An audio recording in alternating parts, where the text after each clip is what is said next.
السلام علیکم ورحمۃ اللہ۔ میں کرنٹ افیئرز پر بات نہیں کرتا، لیکن جو سیالکوٹ میں آج واقعہ ہوا ہے یہ کرنٹ افیئر نہیں ہے، یہ صرف ایک واقعہ نہیں ہے۔ آپ نے وہ شعر سنا ہوگا کہ وقت کرتا ہے پرورش برسوں، حادثہ ایک دم نہیں ہوتا۔ یہ ایسا نہیں ہے کہ یہ ایک سپوریڈک ایک واقعہ ہے، یہ پچھلے کئی دہائیوں سے ہم نے اپنے رویوں کو جو خراب کیا ہے اور اپنے ملک کے اندر عدم برداشت کا جو ایک کلچر ڈیولپ کیا ہے، اور اس میں سب کا قصور ہے، ہم سب کا قصور ہے، جس کے نتیجے میں یہ سب کچھ ہوا ہے اور یہ سب کچھ مسلسل ہو رہا ہے۔ اور آئے دن اس طرح کا ایک موب سائیکالوجی کے اندر ایک وحشیانہ پن، جس کے اندر 100 آدمی 200 آدمی میں سے کوئی آدمی بھی عقل کی ایک رتی اپنی استعمال نہیں کر سکتا، شعور اور ضمیر اور اخلاقیات اور مورل اور مذہبی ذمہ داری اور اخلاقی ذمہ داری، یعنی بیک ایک دم سینکڑوں لوگ جو ہیں وہ اس سارے سے عاری ہو جائیں، تو یہ ایک بہت بڑی اجتماعی نفسیاتی بیماری کی طرف اشارہ ہے۔ تو اس بارے میں بہت ہی دکھ جہاں ہے، بہت شرمندگی ہے، وہاں بہت پریشانی ہے۔ میں ایک مختصر سی ویڈیو میں آپ سے عرض کرنا چاہتا ہوں کہ ہم نے گھروں کے اندر بچوں کی تربیت کے سلسلے میں جو کوتاہیاں کی ہیں اور کس طریقے سے اپنے ویلیو سسٹم کو چینج کیا ہے اور اپنے رویوں سے ایسی رول ماڈلنگ کریٹ کی ہے کہ جس کے ذریعے ہمارے بچوں کے اندر عدم برداشت ہوا ہے، جس طریقے سے ہمارے تعلیمی اداروں کے اندر عدم برداشت ہوا ہے، جس طریقے سے ہمارے مذہبی حلقوں کے اندر اپنے اپنے سیکٹ کو اور اپنے اپنے عقیدے کو پروٹیکٹ کرنے کے لیے اور اس کو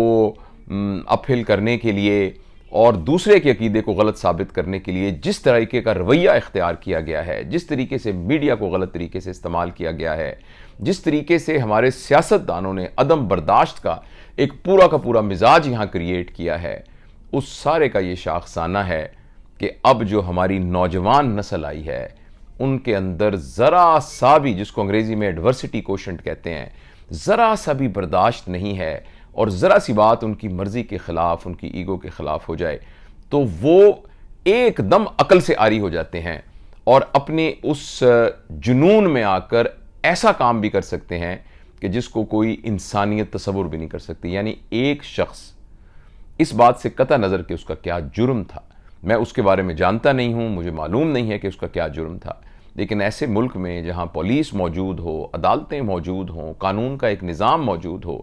اس میں 100-200 آدمی سرے بازار کسی شخص کے اوپر تیل ڈال کر اور یا ڈنڈے مار کر یا اس کو گھونسے مار کر اور اس بیچارے کو یعنی اس کا انتقال ہو جائے، تو اس سے زیادہ وحشیانہ معاشرہ اور کیا ہو سکتا ہے؟ جہاں اس سلسلے میں وزیر اعظم صاحب نے کہا ہے، چیف آف آرمی سٹاف صاحب نے کہا ہے، اور جو ہمارے اپوزیشن کے لیڈرز نے کہا ہے، اور صدر صاحب نے کہا ہے کہ، اور سب سیاسی جماعتوں کے لیڈروں نے کہا ہے کہ وہ اس پر بہت شرمندہ ہیں اور اس کو وہ بہت غلط سمجھ رہے ہیں، اور تمام مذہبی رہنماؤں نے کہا ہے، یہ سارا کچھ تو بالکل ٹھیک ہے، لیکن میں آپ سے عرض کر رہا ہوں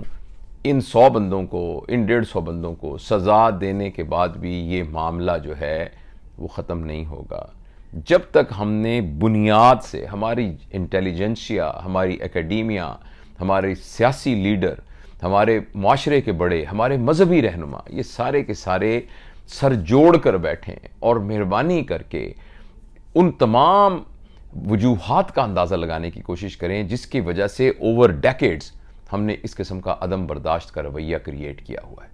ہمارے والدین اپنے بچوں پر نظر رکھیں، ہمارے اسکول کے اساتذہ جو ان کے طالب علم ہیں ان کے اوپر نظر رکھیں، ہمارے جو مذہبی رہنما ہیں وہ اپنے ماننے والوں اور فالوورز کے اوپر نظر رکھیں، ہمارے اداروں کے لوگ اپنے اداروں میں کام کرنے والے لوگوں کے اوپر نظر رکھیں،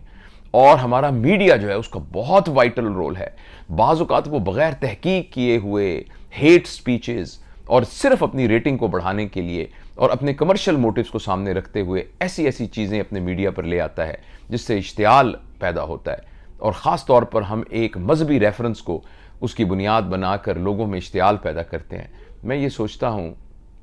کہ اس طرح کا کوئی واقعہ ہو اور رحمت للعالمین حضرت محمد صلی اللہ علیہ وآلہ وسلم موجود ہوں تو آپ کا کیا ری ایکشن ہوگا؟ اگر اس طرح کا کوئی واقعہ ہو کہ جس کے اندر نبی کریم صلی اللہ علیہ وسلم رحمت للعالمین کے ماننے والے، ان سے محبت کرنے والے اور ان کے عشق کا دعویٰ کرنے والے جب کسی ایک شخص کو ڈنڈے مار کر مار رہے ہوں گے، اور اگر آپ بالفرض آپ کیجئے کہ نبی کریم صلی اللہ علیہ وآلہ وسلم وہاں موجود ہوں، تو وہ رحمت للعالمین کا کیا رویہ ہوگا؟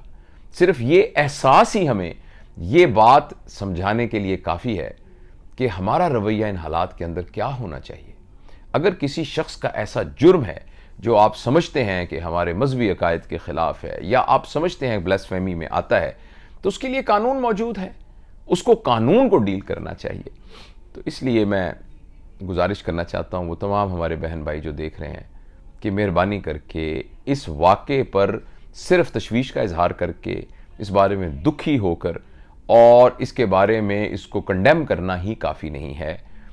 ہمیں خود دیکھنا چاہیے کہ میرے اپنے زون آف انفلوئنس میں، میرے اپنے بچوں میں، میرے اپنے بہن بھائیوں میں، میرے حلقہ اثر کے اندر کہیں عدم برداشت تو کسی وجہ سے پروان نہیں چڑھ رہا، اور اس کے لیے ہمیں حتی الامکان کوشش کرنی چاہیے کہ ہم اس عدم برداشت کے اس رویے کو تبدیل کرنے کی کوشش کریں۔ بہت شکریہ۔